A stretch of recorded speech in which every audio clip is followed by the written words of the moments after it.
Après la mort du croyant, eh bien son âme est suspendue, elle est au-dessus. Tant qu'on n'a pas remboursé sa dette.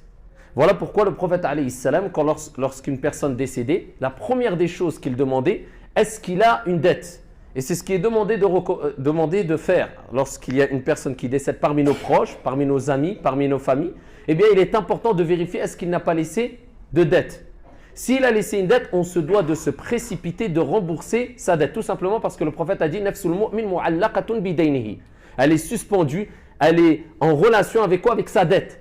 Et elle n'est pas dans une situation confortable tant que la dette n'a pas été remboursée.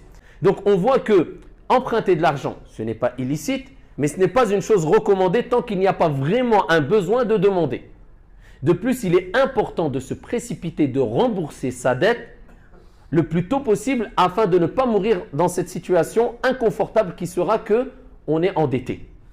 Et il est important pour ceux qui ont des dettes de noter cela dans leur wasiyya, la recommandation, le sorte de testament si on veut, qu'ils vont laisser derrière eux, en disant je dois telle chose à telle personne, ou tel institut, ou telle société, ila akhiri, afin que les gens sachent et comblent sa dette.